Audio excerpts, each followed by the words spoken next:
Hoy vamos a analizar un fenómeno que está ocurriendo en América Latina y que es francamente preocupante.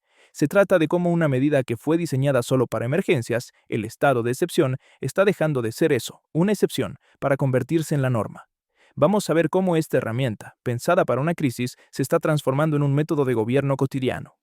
Para entenderlo bien, seguiremos esta ruta. Primero, definiremos qué es una herramienta de crisis. Luego, veremos cómo la pandemia sirvió de laboratorio. Después, analizaremos los casos específicos de El Salvador y Ecuador.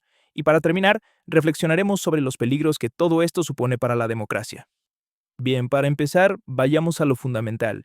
¿Qué es exactamente un estado de excepción? ¿Y para qué se diseñó en un principio? Bueno, en esencia es un poder extraordinario, para momentos extraordinarios. Se pensó para enfrentar amenazas muy graves y temporales, como una guerra o un desastre natural. No está diseñado para gestionar problemas que llevan años o incluso décadas sin una solución de fondo. Y justo aquí está el centro del problema. Esta cita lo resume perfectamente. Lo que era un freno de emergencia, ahora se usa como el acelerador de todos los días. La gran pregunta es, ¿por qué está pasando esto ahora? ¿Qué ha cambiado? Y la respuesta, en gran parte, nos lleva a un evento que todos vivimos y que cambió las reglas del juego. La pandemia no fue solo una crisis de salud, fue también un enorme campo de pruebas para el ejercicio del poder. Es que durante la crisis del COVID, la gente se fue acostumbrando a una nueva dinámica. Los presidentes tomaron un rol protagónico, con discursos a veces con tonos de guerra, mientras que el poder legislativo y el judicial, pues, pasaron a un segundo plano. Pero lo más revelador fue cómo esta lógica se fue normalizando.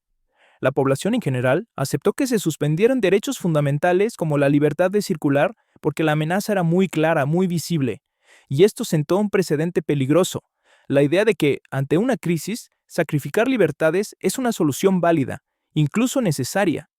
Y no hay un lugar que ilustre mejor esta nueva normalidad que El Salvador. Allí, el precedente que dejó la pandemia se ha aplicado de una forma radical y sobre todo sostenida en el tiempo.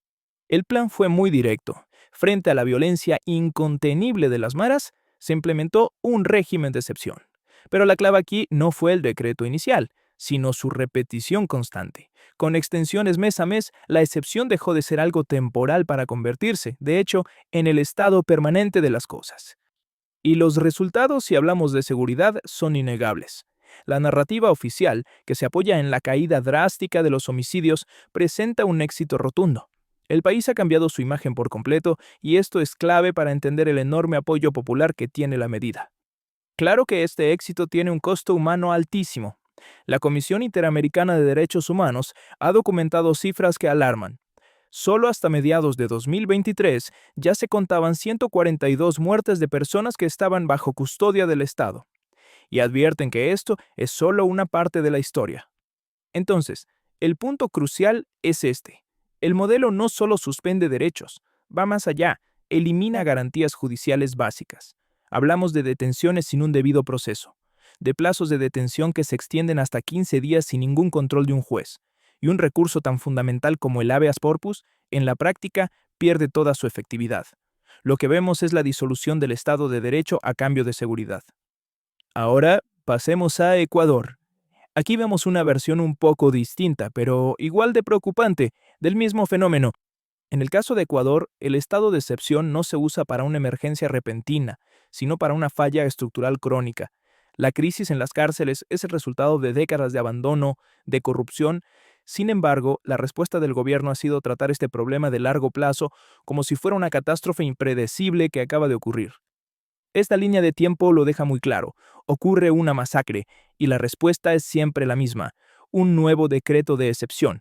En lugar de implementar reformas profundas y estructurales, se recurre a la militarización como si fuera una solución, pero es una solución temporal y sobre todo recurrente. Si comparamos los dos casos, vemos dos caras de la misma moneda. En El Salvador, la excepción se ha vuelto la nueva regla permanente que transforma al Estado. En Ecuador, es una herramienta que se usa una y otra vez para gestionar crisis crónicas que el Estado, en el fondo, no ha logrado solucionar. Y entonces, ¿qué nos dicen estos casos sobre el futuro de la democracia en la región? Llegamos a las conclusiones y a sus profundas implicaciones. Aquí está la gran paradoja de todo esto.